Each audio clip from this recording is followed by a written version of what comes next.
Bonjour, bienvenue dans ce nouvel épisode de notre balado sérieux. Mais pas trop. L'histoire des Germains, des Francs et des Mérovingiens, saison 4. Je m'appelle Xavier. Et je m'appelle Romain.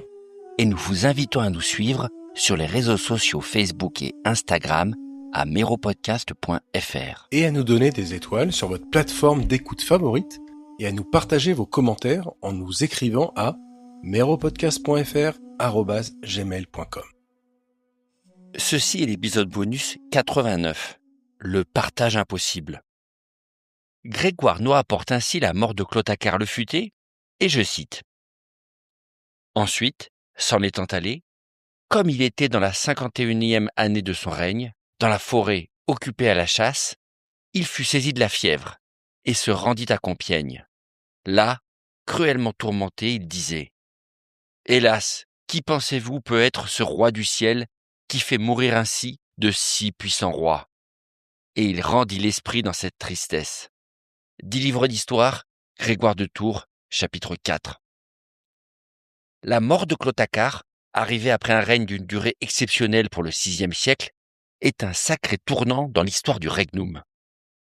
La fin d'une époque littéralement, avec la disparition du dernier descendant direct de Clovis, et probablement un des rares hommes à l'avoir connu.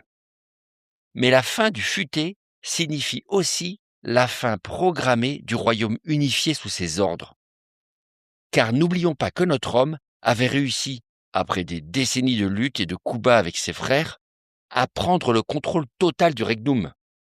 Sauf que cette consolidation n'était en réalité que très temporaire, et qu'apparemment, personne ne croyait que ça allait durer après lui. D'ailleurs, la question qui a dû commencer à tarauder tout le monde dès la fin des années 50 et la mort successive de tous ses parents, c'était bien sûr de savoir ce qui se passerait après sa mort. Personne ne pouvait raisonnablement ne pas se poser de questions sur la suite, avec un homme atteignant la soixantaine au VIe siècle, ce qui était, sans être inouï, tout de même assez exceptionnel. Or, ce qu'il y a de bizarre en 561, et croyez-moi, on va en reparler dans la saison prochaine, c'est qu'apparemment, tout n'était pas bien calé pour cette inévitable succession.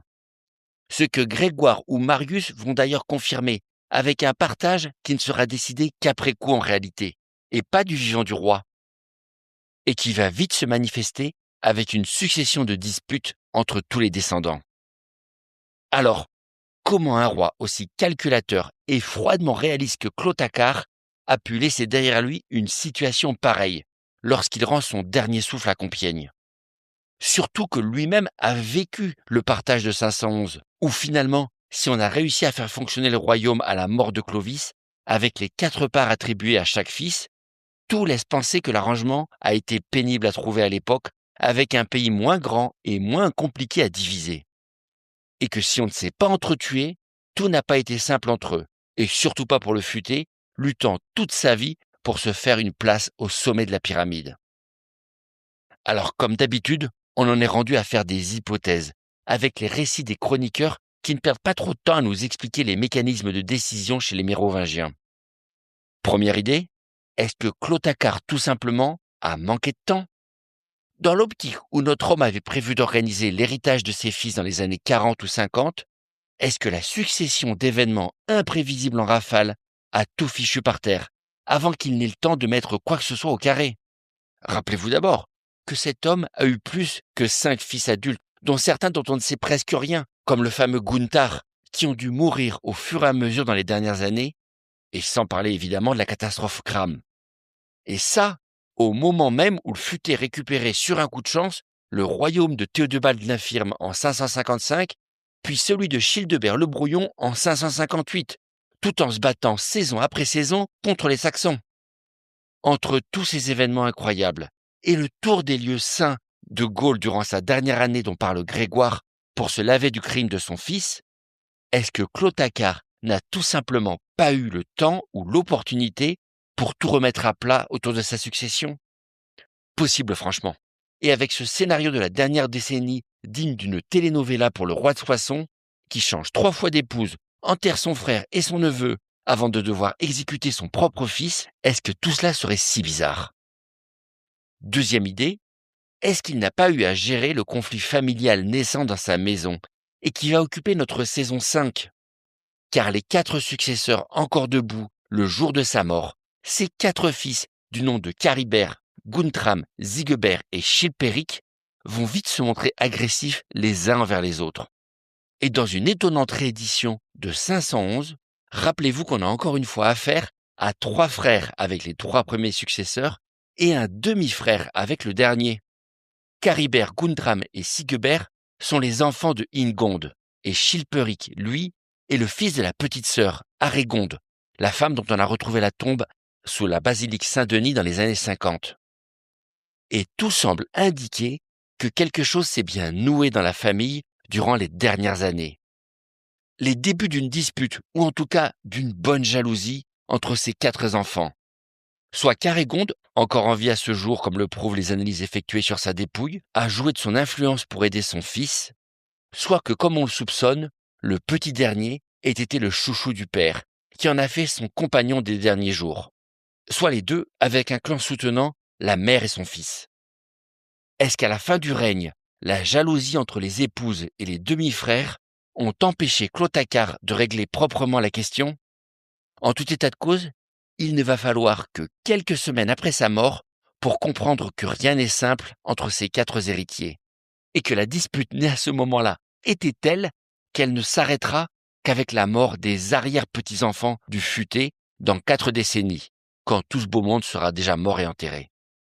Mais ne réduisons pas tout à l'angle personnel, car il y a forcément dû avoir un autre paramètre derrière le chaos du partage à venir, et on en a déjà parlé plusieurs fois ici.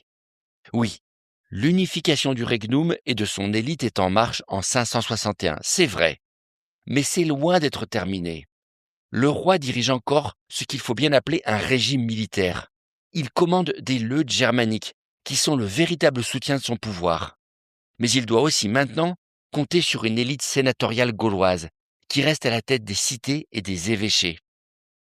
Et on est encore loin de l'osmose entre ces populations, sans même parler des différences régionales fortes dans ce qu'on simplifie outrageusement sous le nom de Gaule dans son ensemble, alors qu'il doit y avoir pas mal de différences entre un patrice de Provence et un graffio de la région de Tournai.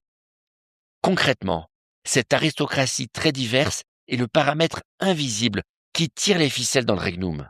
Les puissants qui négocient avec le roi, qui s'allient ou sont en compétition pour obtenir des places, des exemptions fiscales ou des titres. Dans un Regnum si grand, si complexe, si divers, il est évident que, comme en 511, ces puissants ont pesé de tout leur poids pour qu'on en revienne à une solution à plusieurs têtes, à un partage du Regnum entre les fils autour de blocs régionaux, avec des capitales distinctes, où ces hommes pourraient participer au jeu politique régional en accédant eux aussi à une cour mérovingienne. Et cette complexité-là, Clotacar a dû bien la comprendre. Lui qui avait dû jouer finement pour convaincre les leudes de Théodobald l'Infirme de le mettre sur le trône en 555. Dans un pays où il n'existe pas encore de véritables entités régionales définies, avec des frontières précises et des structures administratives bien claires, on peut être sûr que tous ces hommes ont dû mettre une sacrée pression sur le roi à la fin des années 50 pour obtenir le découpage idéal et les capitales qui leur convenaient. Une lutte d'influence qui, inévitablement, ne pouvait pas convenir à tout le monde de toute façon, laissant peut-être le roi dans l'incapacité de régler un problème insoluble. Quoi qu'il en soit, en 561, Clotacar le Futé n'a pas trouvé le plan parfait. Que ce soit par manque de temps, à cause de conflits familiaux insolubles, ou par le jeu politique littéralement ingérable entre l'ensemble des puissants de son royaume, il n'a pas pu ou su créer la solution acceptable et comprise par tous les acteurs de sa cour, comme va vite le démontrer la suite des événements. Enfin, dans le cas où il a essayé. Car n'oublions pas, Clotacar restera Clotacar jusqu'à son dernier jour. Un manipulateur sans pitié et sans morale, trahissant femme, frère, enfant ou évêque pour parvenir à ses fins et n'étant obsédé que par son contrôle du pouvoir absolu dans le Regnum. À quel moment, durant ces 50 années de règne, le futé a-t-il fait preuve du moindre beau geste envers qui que ce soit? À quel moment a-t-il pris un risque quelconque pour quelqu'un d'autre que Clotacar? Quand il a poignardé ses neveux? Quand il a forcé des princesses à entrer dans son lit avant de les rejeter quand elles ne lui servaient plus à rien? Quand il a fait tuer son propre fils pour décourager toute rébellion à venir? Pour un roi assez imbu de lui-même, capable de s'étonner sur son lit de mort que son propre Dieu ose venir contrarier ses plans? Et si une part de la réponse avait à voir avec sa personnalité?